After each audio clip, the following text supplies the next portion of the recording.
2-Minute Christianity, 50 Big Ideas Every Christian Should Understand. Chapter 49. Religions Continue to Diverge. What does that tell us? Suppose supernatural truths exist, but they're not obvious. Instead, we could only dimly perceive them. What would such a world look like? We might have a babel of religions because of our imperfect understanding, but we'd also find convergence. As disparate religious groups compared notes, common supernatural truths would become clear. We'd see positive feedback, and pieces would fit together as we matched our tentative consensus against that rudimentary understanding of the divine.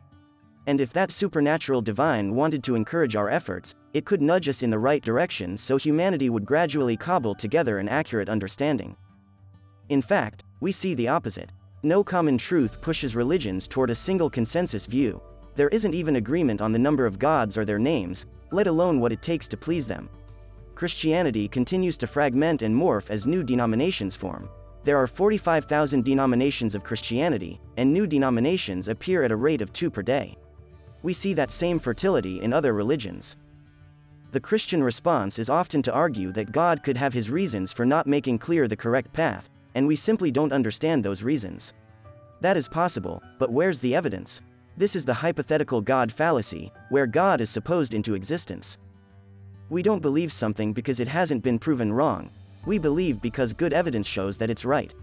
And when we follow the evidence, it doesn't point to Christianity. Christians usually agree that people invent religions, that's how they explain all those other religions. But in explaining away the other religions, they have explained away their own. Christianity looks like just one more man-made religion. Religion is built on human imagination and emotions, evolving as conditions change, with no immutable truth to guide and constrain it. There is no loving God wanting a relationship who would make his existence known to us, and Christians must use faith to cover up this awkward fact. There's not even a cosmic truth seen, through a glass darkly, that is, seen reflected in a mirror, dimly, as Paul put it. The glass isn't dark, it's black. There is no external truth nudging us in the right direction.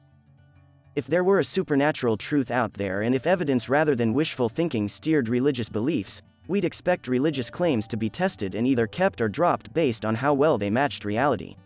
With this view, we should see humankind gradually converge on a single religious story, with false beliefs gradually falling away and correct beliefs encouraged and strengthened.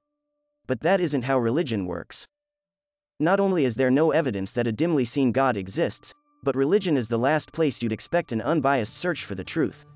Religion has no interest in following the evidence without bias but in sifting out evidence to support its preconceptions and ignoring the rest.